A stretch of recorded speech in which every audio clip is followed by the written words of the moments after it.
Hello, everybody, and welcome back to Amateur Hour Sports for your Tuesday off-season live stream. It is September 24th. My dog is already interrupted. I just thought for the first time, wow, actually a smooth start to the stream. I got all the tech stuff sorted. I'm on time, and as soon as I start, my dog opens up my door. Hey, buddy. September 24th. NBA season is less than 1 month away. We're less than a week away from Media Day as well. All right, you can't be in here doing that. Get out. Get out. Get out. Get out.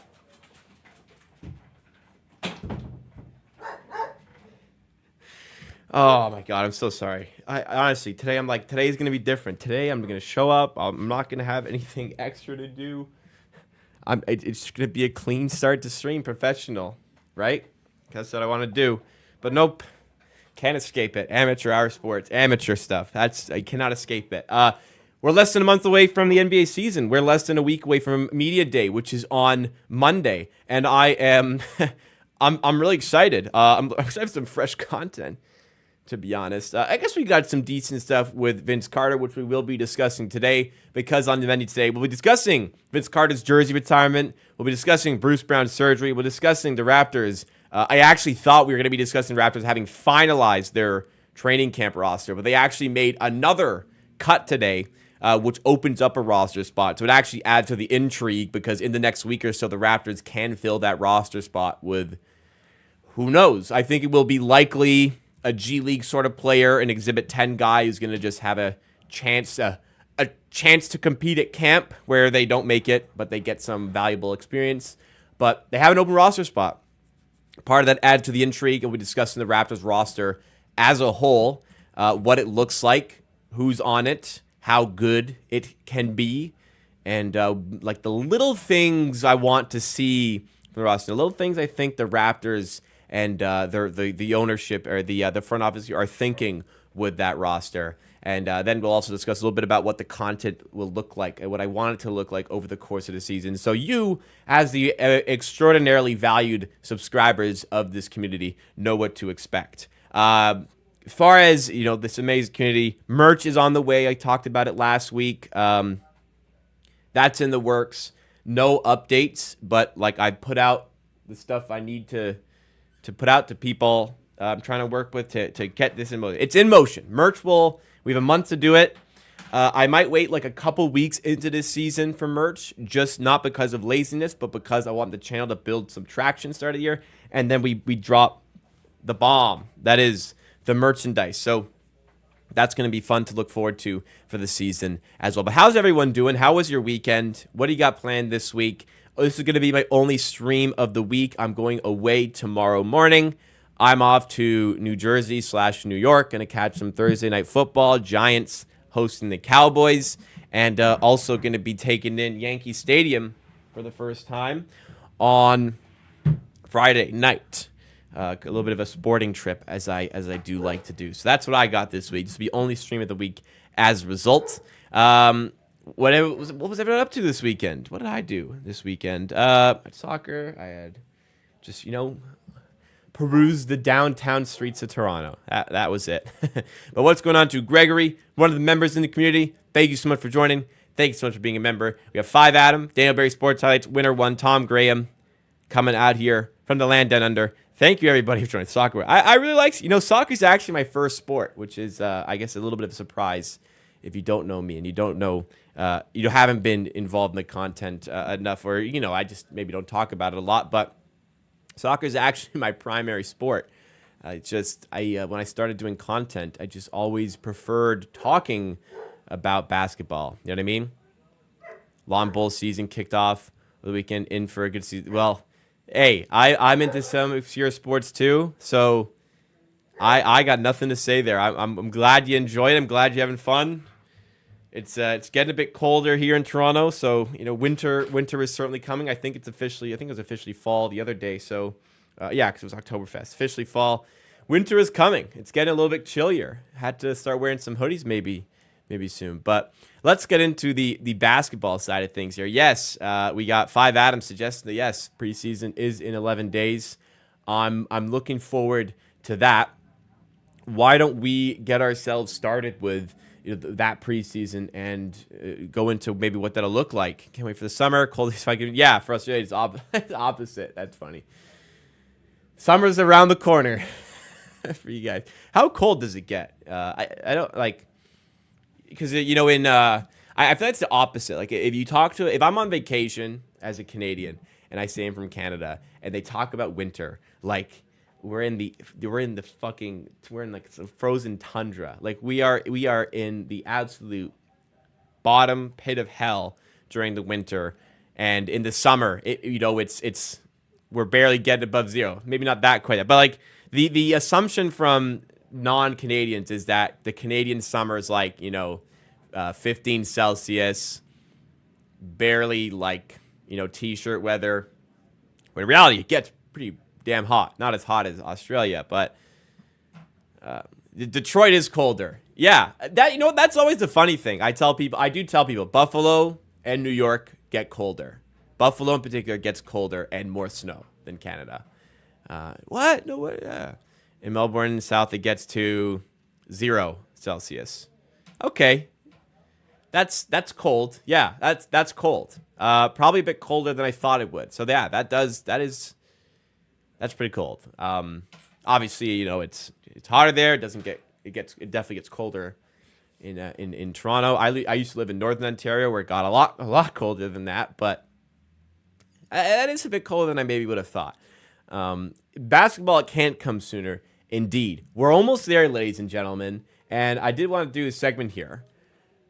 I wanted to break down the current state of the Toronto Raptors roster because, as I was saying, I thought that I was going to be here today talk about how the Raptors have basically finalized their training camp / preseason roster. But in fact, they've made another change here that I do want to kind of go over. And specifically, I want to discuss the potentials and possibilities of the now open roster spot on the team. So, going into what the Raptors have here, unfortunately, no fancy graphic for this one.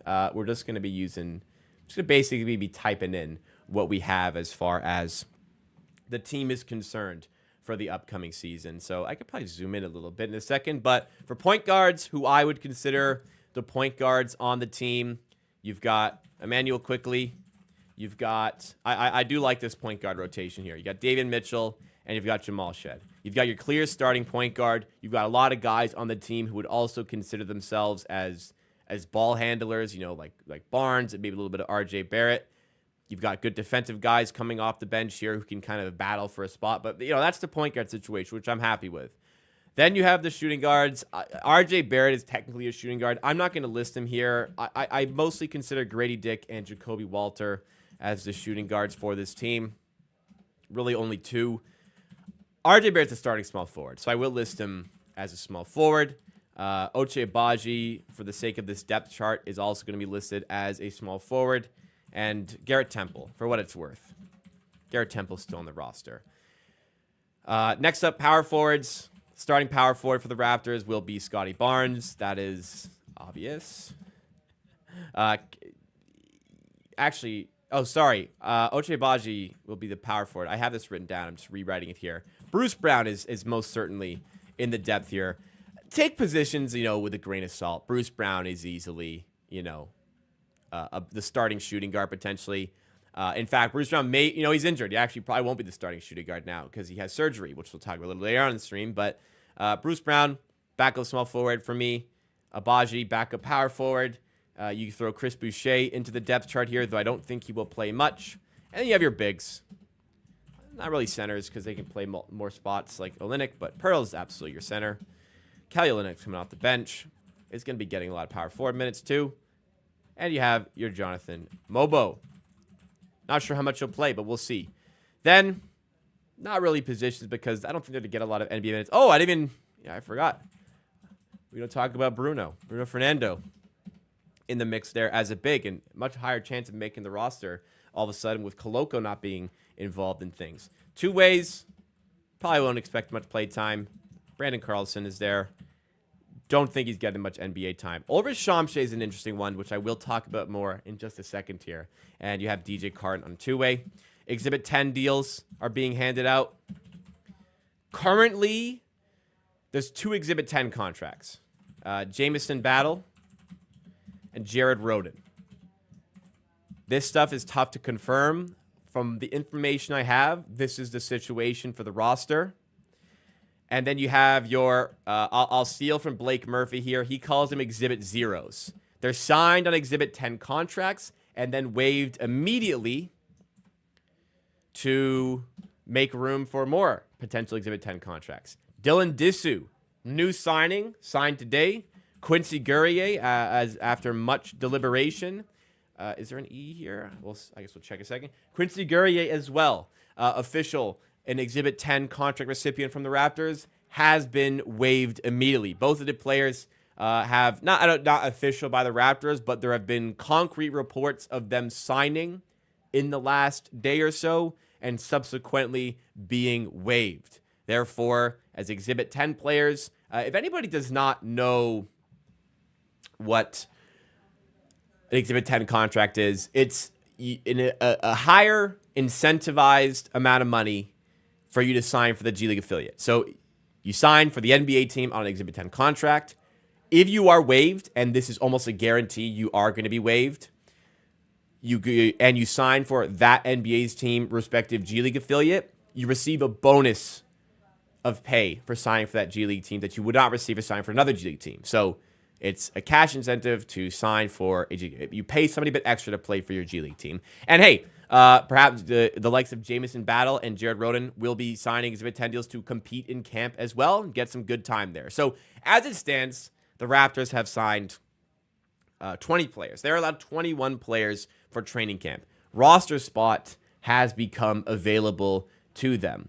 What does that roster spot look like? Who are they going to be going for here? I mean, if you go around the current state of NBA free agents, you know, you're not really sniffing anybody of particular note here. I'm going to find the guys who are available. It's not going to be a pretty list. Evan Fournier is playing abroad. Gordon Hayward, I believe he retired. Wow, you know, there's actually some decent, you know what? There's some decent names here. Kyra Lewis actually has signed Exhibit 10 with the Wizards. Shout out Raptors legend Kyra Lewis. Not a lot, you know, you really want. These are not guys a rebuilding team would necessarily sign. Nor do the Raptors really have the space to sign a guy like Markelle Fultz, who's an interesting one who I can't believe is still a free agent, actually. But, yeah, nobody really that interesting here. You know, Yusu Watanabe, but what's likely going to happen here is that the Raptors just go for another Exhibit 10 guy and just look for another interesting young player to add into the mix. You know, these players can be interesting. You know, like Jimmy in chat saying you've got Jamison Battle who can shoot. Absolutely, he can shoot. That's an interesting one. And even like the new guys, you talk about Dylan Disu, Quincy Guerrier. These are certainly players who can help with the 905 and help with the development. Dylan Disu, 5-year college player, signed as a rookie, undrafted free agent last season, playing with Texas, 15.5 points per game, 45% shooting from 3, playing as an undersized center. Definitely can play as a power forward. Good screener, good guy who can pop it from 3. Absolutely somebody that the Raptors would use in the G League. Quincy Guerrier, yeah, 45% from 3. 5 out of 7 in the chat. Astonishing for a big. Quincy Guerrier last year, playing 5 years of college ball. Last year with Illinois after 2 years with Oregon and 2 years with Syracuse. Just under 10 points per game, 48% shooting from the field, 37.5% shooting from 3, which would be more impressive if I didn't just see Disu shooting 45%. But yeah, Guerrier, nice Canadian player to add to the mix, to add into the G League mix. That's cool to see. I think these will be valued players for the Raptors 905. Not necessarily because, you know, these are respectfully, you know, older guys, 5-year college players, but definitely guys that the Raptors are looking to supplement the 905 with as they put a bit more of a focus on development. They've kind of gone away from that in the last couple of years. A bit more of a focus goes towards development. And I think that this is especially going to be big for a guy like Ulrich Shamshay. So I've been on this channel. I've been on multiple channels that I have here talking about my discontent surrounding Christian Coloco's departure for nothing. And a big reason why, not just because he's a young player who's good, and I think scales up nicely in the NBA, because the Raptors really need that sort of position. You know, you go through this entire list of player here, and a lot that they're missing is rim protection. They've got it here. They've got it here a little bit with Fernando, maybe to a bit of a lesser degree, but my thought process was that Bruno Fernando was the cover in case Coloco didn't sign with us. And here we are. Coloco didn't sign with us. Bruno Fernando is probably the 15th man on the roster. You're allowed 15 players in your roster, plus the 3 two-way contracts, which make it 18. And of the 21 I said you need on your training camp roster, 3 of them get cut. I imagine they'll just cut 3 of the Exhibit 10 guys if they sign a third one, but these 2 guys are going to get cut. Unless they really, really impress in preseason, which, again, a bit unlikely.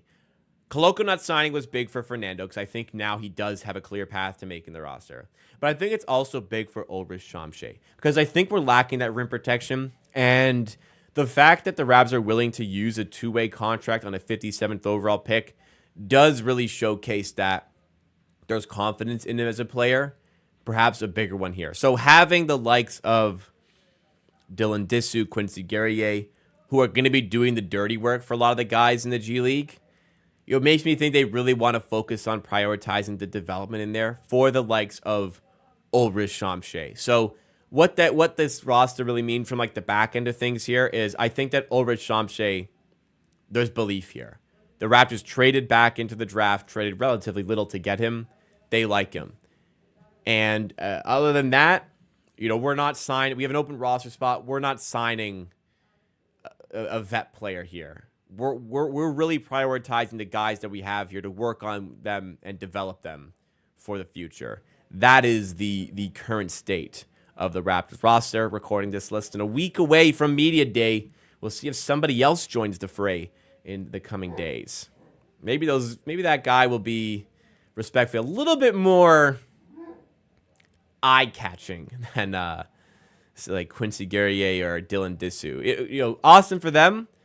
You know, you grind through 5 years of college and you get an opportunity on Exhibit 10 deal. Like Exhibit 10 is a much bigger payday than a standard G League contract, which sometimes is barely even like a livable wage. So happy that those guys got the opportunity. And, you know, there's something to be said about there is something to be said about signing a player who is specifically brought in to play like a role.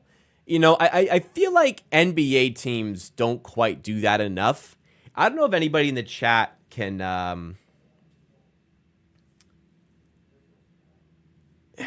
you guys remember a player who is specifically drafted to be a role player in a way? You know what? I think Christian Brown kind of fits into that category where the Nuggets were in win now mode and they drafted a guy who they thought could be a real role player immediately for them off the bench. I feel like that's not done enough, like especially for like the top tier teams. Like it's always about finding a raw player with potential. There is something interesting about drafting a guy to be a role player. Like we are literally drafting you because we think you're going to be the perfect 7th or 8th man for our lineup. There's something special about that in a way. So we're doing that on a much lower scale here, of course. We're talking Exhibit 10 deals rather than using a very prized draft pick to make things happen. But that's the situation. Damn, Victoria did me dirty in chat here. Sorry, can't change my face. I think it's a bot though. Probably bot. Anyways, something else wanted to go through with today's show. I need your opinions, guys. I need your help with this one. On the conversation of Vince Carter's jersey retirement. We're here. It happened. I think we all expected it at some point to happen, right? Where he gets his jersey retired. We've kind of been talking about it a little bit over the years on this channel. How do we feel about Vince Carter's jersey getting retired? What are we saying there? Because something about it just doesn't really sit right with me. Part of it is I certainly believe that Kyle Lowry should have been the first Raptors player to have his jersey retired. Part of me also believes that, in a way, like, you know, are we really honoring the guy who quit on this team all those years ago, who set us back many years because he tried to force a trade? I don't know. I talked about it in the video today that I did. I knew it was going to be a hot take. I said as such when I released the video. It just, something about it ain't right. And I don't know if I don't know how much of the minority I'm in. Some fans aren't happy. And honestly, the Toronto Raptors subreddit was one of the most negative places for the conversations around Vince Carter. So I don't know. Something about it, once again, just isn't really sitting right for me. Wrong screen here. Something about it really isn't sitting right. I haven't seen this. Let me see what it's saying here. This is from Toronto Star. I will never, ever like Vince Carter. Radio host Sam McKee on Sports 590 The Fan. You want to honor that guy, it's fine. That's going to help you see. If he's a guy you think saved his franchise, but I'll never, ever get over what happened, he will always be a quitter to me. I think that's fair enough. He won't get booed his own jersey tonight. Fans have moved past it at this point. He gets cheered when he's here, but Captain I says, horrible decision, guy quit on the team. I don't like it. But again, I understand why they did it. If it was me who was the person who had the final say, should you do this or not? Should we do this or not? I don't know. I don't know. If I'm in that position, what do I do? I really want to say I wouldn't retire his jersey.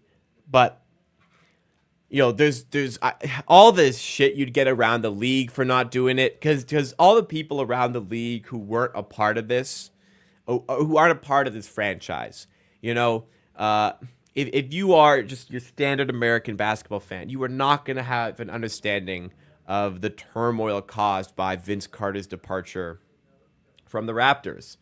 The trade that set the team back years, one of the worst trades in NBA history. Without that full understanding, maybe you don't quite get why there's such discontent around him. But I was very young. I was like 4 or 5 when this happened.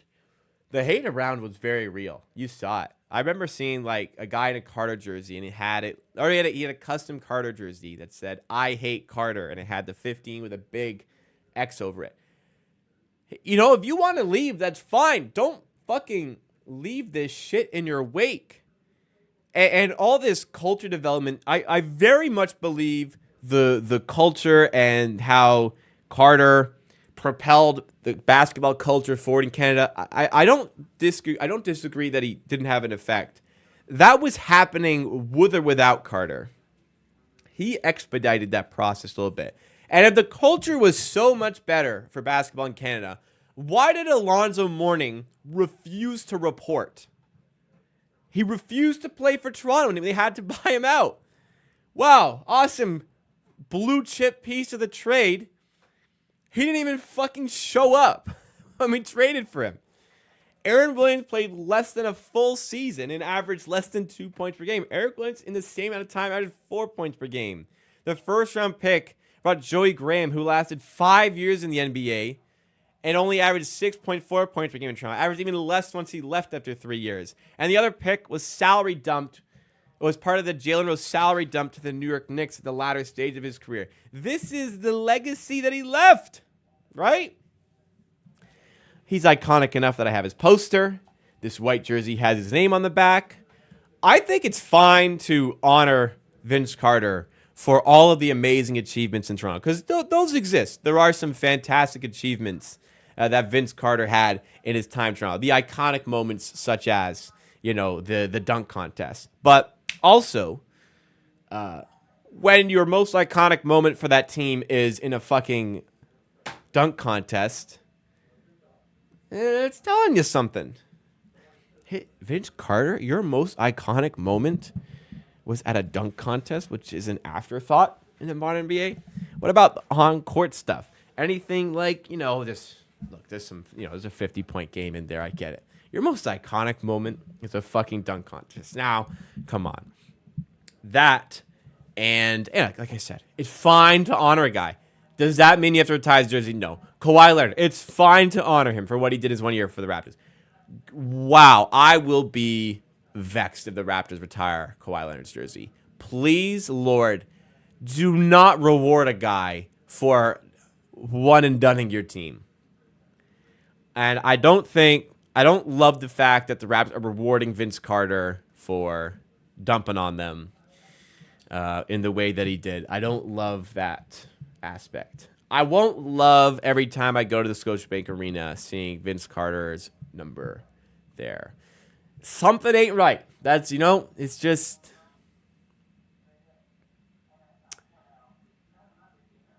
something ain't right about that. And had to get that out. Can't just gloss it over, man. Can't sweep all that under the rug. Cannot, will not do that.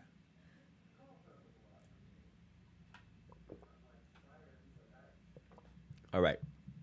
I may have to end a little bit earlier than normal today. I got gym session today, and I've got a pack for my mini vacation, which, if anybody did not see, will have me away from YouTube for until at least Monday, but actually it might be until Tuesday because Monday's going to be a bit busy. Probably won't see me for a week. Actually, I have a video coming out tomorrow on the second channel, so you'll see me there if you want. Talk about the Siakam trade again. We're hurting for content here. All right.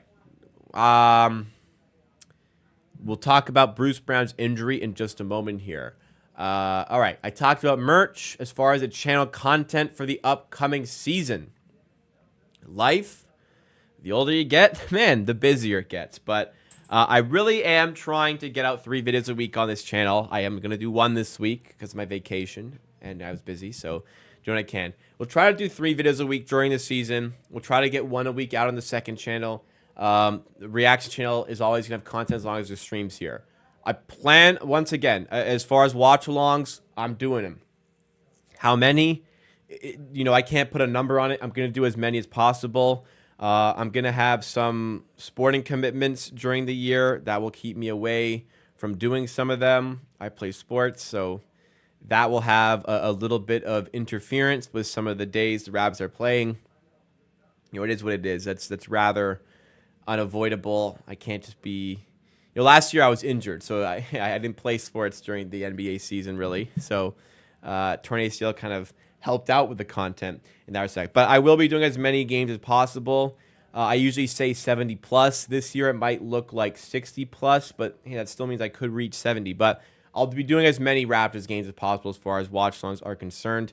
And member content. I don't know if the weekly member recap is the best way to go about it. I think that there's some more unique content that could be applied to members, and I am exploring those options. So stick with me, members. And we will get back to doing some fun exclusive stuff for you guys. Nothing set in stone, but I'm going to explore what I can do during the season as well on a weekly basis. So content is coming, content is flying, merch is coming.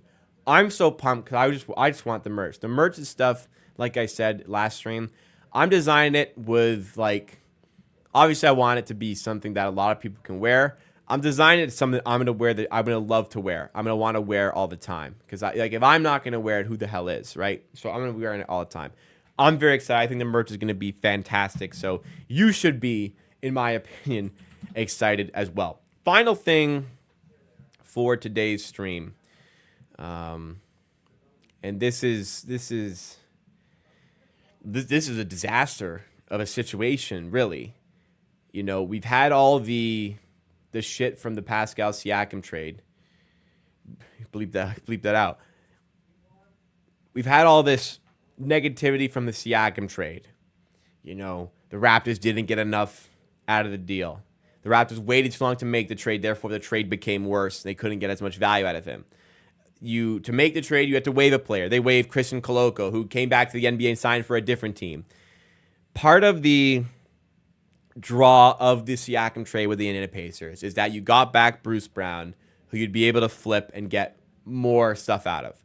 That hasn't materialized as of yet, and it's really a big year for that to happen because it's obviously the final year of his contract, and really wanted to get off to a good start, really wanted to get Bruce Brown in the team, healthy. He wasn't healthy when he came last year, apparently. Really ingrained in the team so that he can start the season well, help the team maybe win some games, and boost his trade value over the course of the season. So when we get to February, we get to the trade deadline, he's easier to trade and the Raps can get a good deal. Well, that is now a lot more unlikely to happen because according to Chris B. Haynes, a very good source, potentially the next Woj, taking over from Woj. According to Chris B. Haynes, the new Woj bombs, Toronto Raptors say that Bruce Brown underwent arthroscopic surgical procedure on his right knee will be reevaluated in 3 weeks. That was on September 20th. It's currently, at the time of recording this, September 24th. September 20th. Preseason starts, somebody said in chat, 11 days from now. That's less than 3 weeks. You had all summer to do it. You know, you had all summer to do it. All summer. No? I don't know if this is a new injury. I don't know if this is an injury where they thought they could avoid surgery, but they got to have surgery now. No idea what's the case. But again, about this, something ain't right. Why is it on September 20th Bruce Brown's going surgery? September 1st, okay? If it's a lingering issue, September 1st should have been cut off. Okay, cut off. You got to have surgery. We got to have you ready for the start of the season. He's going to miss training camp. He's going to miss the preseason, part of it, if not all of it. Like, he's going to be reevaluated in 3 weeks. So he may not even be playing and coming back in 3 weeks. So, you know, hitting the ground running on the season, you know, cancel that. Starting the season well, getting ingrained in the team, cancel that, right? This is a disaster. Like, I don't know. Is that too strong of a word? Maybe, but part of this is quite disastrous. And again, maybe we'll have information that says it's a new injury out of nowhere. Was, you know, in the gym, in the lab, working on his game, picked up a knee injury, needed surgery. Sure. Really shitty timing. That sucks. But it seems more like that this was delayed until this point. And man, that just like, Bruce, I'm really trying to like you. You know, like I'm really trying to defend Bruce Brown. And I have done since he arrived. He's got a lot of shit from Raptors fans. Part of it's justified. Part of it, I believe, is not. And I really have tried to go out of the way to defend this guy, say he was injured last year. You know, he'll give his most for the team. He understands that a trade is on the mind, but stuff like this makes me go, come on, man. Like, really? We're trying to help you out, get you to a place you want to be, get you a place you want to be traded. You got to help us out and help you get there and help you raise your trade value, you know? this isn't helping things. So again, I don't know if this is a new injury or if it's was it Scottie Pippen for the Bulls who only got his surgery end of the summer, or was it Shaq? No, it was Shaq. Shaq for the Lakers didn't get surgery all summer so he could enjoy his summer, then got surgery right before the season started and missed some games. I don't know which one it is, but it's not good for the Raptors, whichever it is. What this does mean, now injuries are never good, but if there is potentially any silver lining, I really believe like Bruce Brown shouldn't start for this team next season. I think stylistically, for the way the Raptors should be playing, we're better off with him off the bench. And I think from you're leaning into a rebuild, right? This is the first year of your rebuild. I think for that reason as well, you should be prioritizing playing your younger guys who you want to develop and help grow with the core. So for me, what this injury does, it makes this depth chart a lot more likely. Out the gates to start the season, there is no reason why Grady Dick shouldn't be starting. And I think that there really was no reason why Grady Dick shouldn't have been starting to begin with. I don't think there's any reason why Bruce Brown should have started over Grady Dick to begin with, even if Bruce Brown is healthy. From a stylistic standpoint, you have Grady Dick's floor spacing to alleviate the constraints on quickly Barrett Barnes playing offense. Also, you have the shooter that you missed out a little bit on with Bruce Brown there. So it adds to the floor spacing, and you have a guy in Grady Dick who's comfortable being off ball. Quickly wants the ball. Barrett wants the ball. Barnes wants the ball. Grady Dick doesn't. Grady Dick's okay being off ball. Catch and shoot. Tacking closeouts. That's fine. And this is much more attainable here. And again, for playtime, Grady Dick's part of this core long term. At least he should be. Let him get experience playing with the top dogs here, man. The top guys in the roster. Let him get experience playing there. What's the sense of giving Bruce Brown the valuable minutes with the main core pieces of your roster when your whole goal this season is to get as much value from him in a trade as possible before he leaves the team in free agency at the end of the season? So that's the silver lining. But on a whole, this is, a really dumb situation that has transpired from all this. And, just when the Pascal Siakam trade and the Pascal Siakam return for that trade could not, seemingly get any worse, voila. Another way that Siakam trade looks worse for the organization. Not waiting too long to trade him, not getting not so great draft picks out of it, not waiving Coloca to make the trade happen just for Coloca to sign somewhere else.